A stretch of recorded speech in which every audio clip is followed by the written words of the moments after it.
Hello, and welcome, insomniacs, night watchers, and other freaks of the night, to the Cyber Hunter channel. Whether you are a new or old viewer, I welcome you to a new type of video.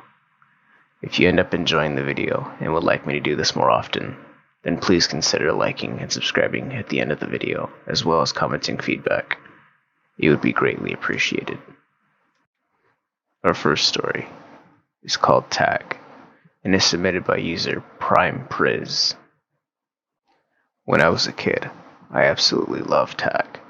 For some reason, chasing other kids was fun to me.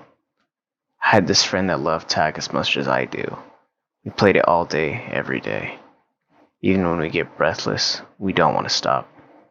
I'm kind of confused in it myself, but it's not like I think that game is stupid. It's just that it gets boring really fast. It was a normal day. I ate my breakfast and begged my mom to go outside and play with Oliver. That was his name. My mom said sure, so I went to the park where I would meet up with Oliver. It took him a little while to come. I didn't really mind though. We talked about cartoons and kid stuff for a bit. We started thinking about what to play. It didn't take long. Of course, we played our favorite game. So, he was it. Oliver was faster than me. He always passed PE class easily. That's why he always catches up with me really fast. But this will become Oliver's demise later. Oliver caught up with me quickly. Now I've become it. For the first time in a while, I won a game of tag. I tagged Oliver. When I caught him, he said, "You only caught up to me because I'm tired."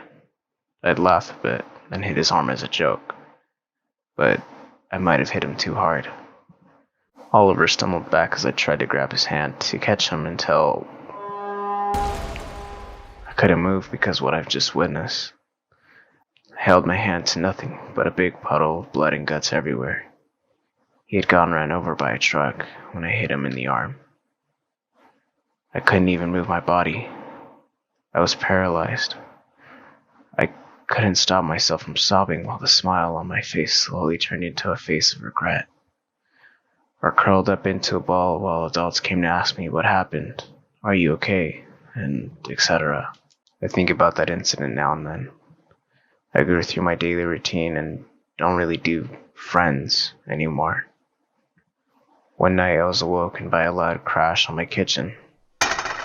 I thought it was a raccoon or something, so I went to check. But I found a strange figure standing in the middle of the room.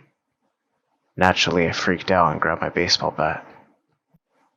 I asked the stranger what he was doing here and what he wanted, but no reaction, except it started to charge full speed at me, trying to grab me, but it didn't let that thing touch me, not even for a second. It felt strangely like tag, but I haven't played this game since the day I lost Oliver. Me and that thing struggled for a while, until I sprained my ankle. Yeah, total cliche horror movie move. I guess it happens. I tried to wobble out of my apartment and yell for help, but the thing caught up to me. And suddenly its face turned into my childhood friend. Yeah, Oliver. He's been dead for over 10 years. I was frozen in fear and shock. But the most disturbing thing is he grabbed my leg and said, "Tag, you're in." Hello, this is Editing Cyber tuning in to let you know that the next story I read is written in the context of the character being a female. While this context is not needed for the story to make sense, I do feel it is my obligation to let you know so that way you may understand why some things are said in the story. Our last story of the night is titled Canaan, the Devil's Experiment, submitted by user Dosage007. I come from an island paradise not found on any map. Life is simple. Everything we could ever want is provided. If you're hungry, acres of the most amazing fruit is ripe for the picking. The fish off our coast practically swim into your hands, and there's an abundance of cows, sheep, pigs, and chickens roaming the island. They keep to themselves until it's time for harvest. Then a certain amount marches to the middle of town and merely drop dead. No force from us necessary. I don't know how they choose, but no one really questions it. Questions aren't a good thing here. Anyone too curious is quickly taught we don't look a gift horse in the mouth. No need to work, everything provided, and everyone is equal. Yeah, Canaan is truly a paradise. You might wonder how you've never heard of us. Well, no one is allowed in. That's one of Mr. Nick's rules. Mr. Nick is our village leader. Though he doesn't live here, he's the only one allowed to come and go. He's tall and thin and wears funny clothes. In this heat, the rest of us barely wear more than swimsuits. He has to be so hot in all those layers, but I've never seen him sweat. He calls it a suit. I think it's stupid. And I think his rules are stupid too, since we're all equal, we're paired up with her mate by Mr. Nick on our 18th birthday. Infidelity is punished harshly. And no one wants to be punished, Mr. Nick. Having babies is encouraged. Most families are large, like mine. I'm number 9 of 12 so far. They were over the whole parenting thing by the time they had me, so I was left to myself a lot. Which was fine with me. I didn't like the other things other girls my age like. They called me a tomboy, said I'd grow out of it. Well, I'm 16 and nothing's changed. In less than 2 years, I'll be matched with my mate and encouraged to have lots of babies.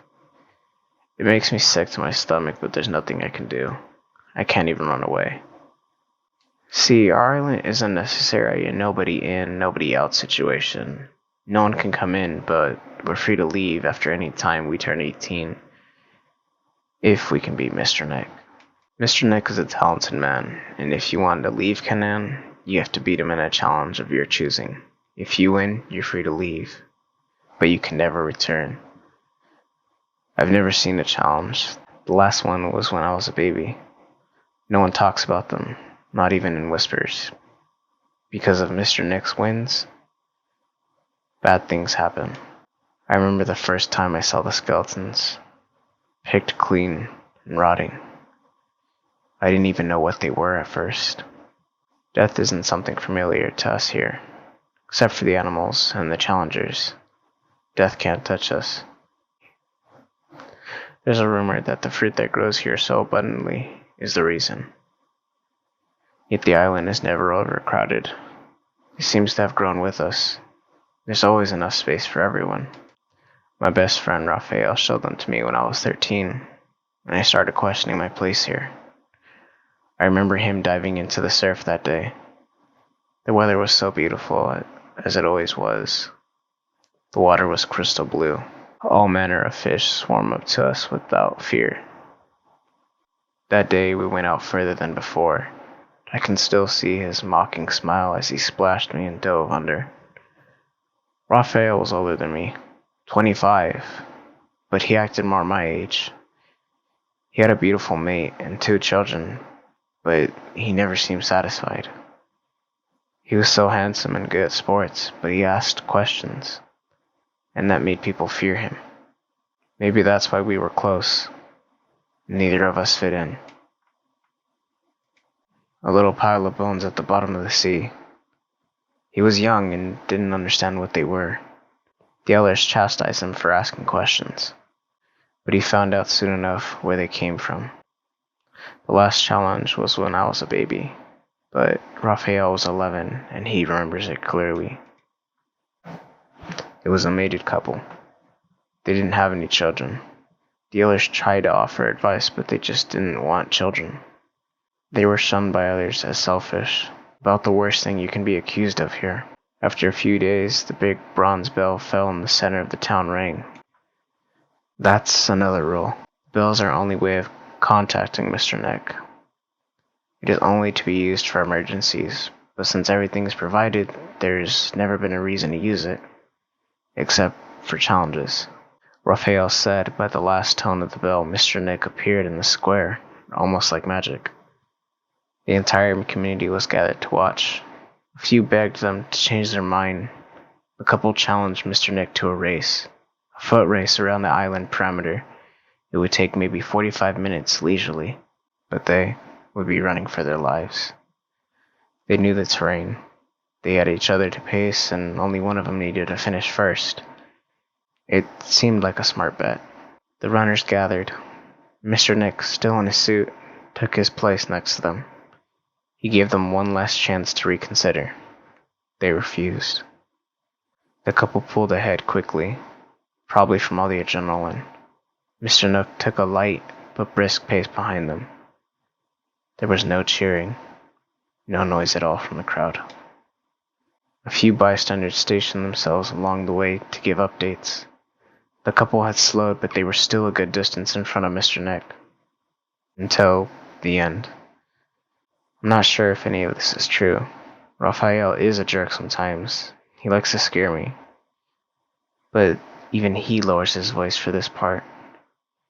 Because just as the couple was nearing the finish line, a red blur ripped past them so fast it set fire to the ground.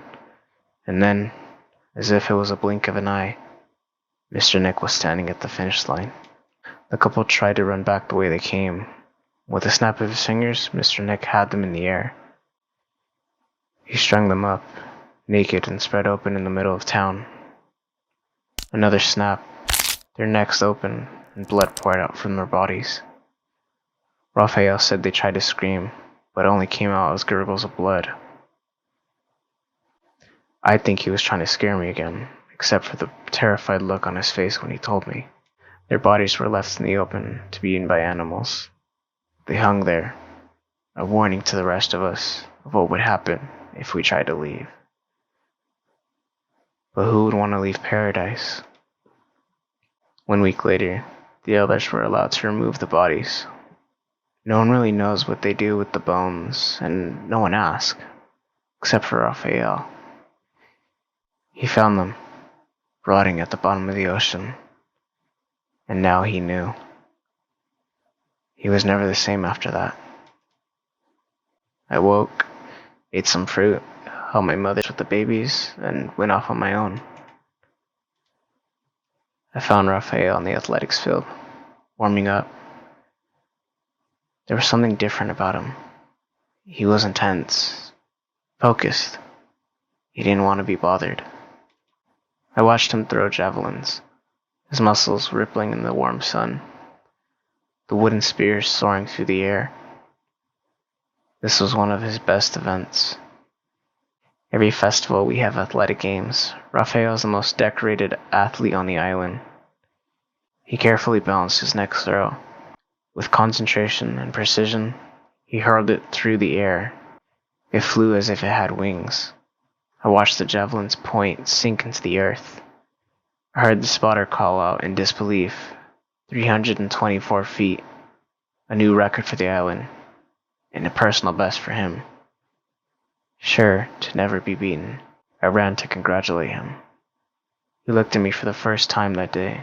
Instead of triumphant, he looked sad. He told me to go home. He asked me to forgive him. He wouldn't tell me anything else, but before he left, he turned back, and there was that mocking smile again. He held up 3 fingers. Then he was gone. I didn't understand what he had meant until I heard the bronze bell ring a moment later. If you've made it this far, then congratulations on finishing the video and reaching the end. If you're hearing this, then I can't thank you enough for watching the video all the way through. If you like what you've heard and seen, then please consider liking and subscribing, as well as giving me feedback in the comments like I said in the beginning of the video, and it would be greatly appreciated. Thank you again for sticking all the way to the end of the video. I'm Cyber Haunter, and I hope I will see you in the next video. Goodbye.